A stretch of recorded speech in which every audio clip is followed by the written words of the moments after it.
नमस्कार दोस्तों, YouTube channel Rohini ज्ञान में आप सभी का स्वागत है। दोस्तों, आप सब कैसे हैं? आशा करती हूँ कि आप सब अच्छे होंगे, स्वस्थ होंगे, मस्त होंगे। तो चलिए दोस्तों, अब हम लोग सुनते हैं रवि प्रदोष व्रत कथा।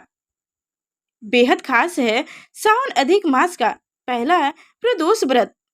इस बार अधिक मास का पहला प्रदोष व्रत 30 जुलाई 2023 दिन रविवार को मनाया जा रहा है।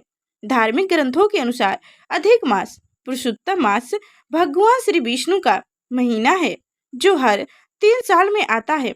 इसलिए अधिक मास तथा सावन महीने का यह प्रदोष व्रत बहुत महत्वपूर्ण है। इस दिन शिव जी तथा श्री विष्णु का पूजन करने से विशेष कृपा प्राप्त होती है।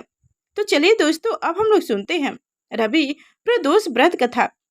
इससे पहले लाइक करके चैनल को सब्सक्राइब कर लीजिए और बेल आइकन की घंटी दबा दे ताकि आगे जो मैं व्रत विधि, व्रत कथा, व्रत के बारे में जो भी कोई जानकारी दूं तो सबसे पहले आप तक नोटिफिकेशन पहुंचे। तो चलिए दोस्तों, कथा सुनते हैं। रवि प्रदोष व्रत कथा के अनुसार एक गांव में अति दीन ब्राह्मण निवास करता था। उसकी साध्विक स्त्री प्रदोष व्रत किया करती थी। उसे एक ही पुत्र रतन था। एक समय की बात है, वह पुत्र गंगा स्नान करने के लिए गया। दुर्भाग्य मार्ग में चोरों ने उसे घेर लिया और वो कहने लगे कि हम तुम्हें मारेंगे नहीं, तुम अपने पिता के गुप्त धन के बारे में हमें बतला दो। बालक दीन भाव से कहने लगा कि बंधुओं, हम अत्यंत दुखी दिन हैं, हमारे पास धन कहाँ है। तब चोरों ने कहा कि तेरे इस पोटले में क्या बंधा है। बालक ने निसंकोच कहा कि मेरी माँ ने मेरे लिए रोटियां दी है। यह सुनकर चोरों ने अपने साथियों से कहा कि साथियों, यह बहुत ही दीन दुखी मानुष है, अंततः हम किसी और को लूटेंगे। इतना कहकर चोरों ने उस बालक को जाने दिया। बालक वहां से चलते हुए एक नगर में पहुंचा। नगर के पास एक बरगद का पेड़ था। वह बालक उसी बरगद के वृक्ष की छाया में सो गया।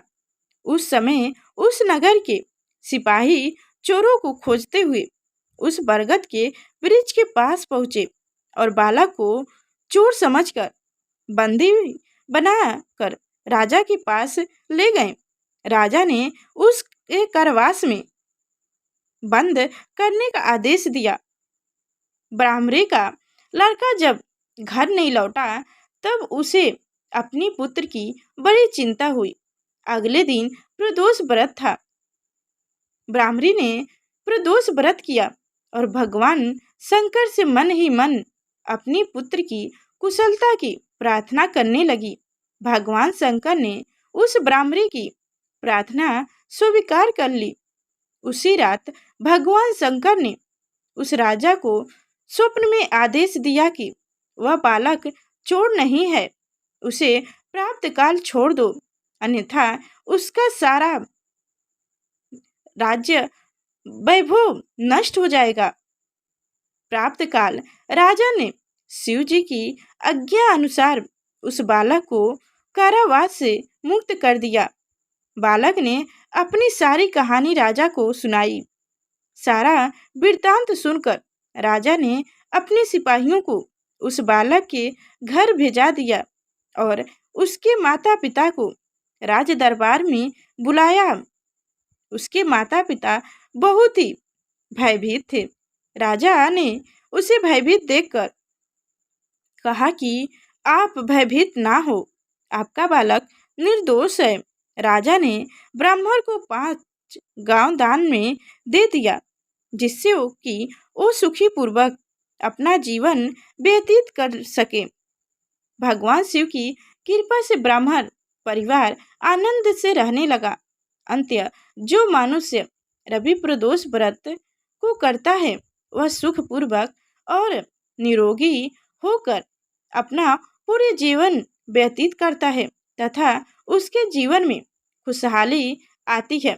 तो दोस्तों, कैसी थी हमारी कथा कमेंट में बताने के लिए ओम नमः शिवाय अवश्य लिखें और अभी तक हमारे चैनल को सब्सक्राइब नहीं किया तो सब्सक्राइब करके बेल आइकन की घंटी दबा दें, ताकि आगे जो मैं व्रत कथा, व्रत विधि और व्रत के बारे में जो भी कोई जानकारी दूं तो सबसे पहले आप तक पहुंचे। तो चलिए दोस्तों, नमस्कार।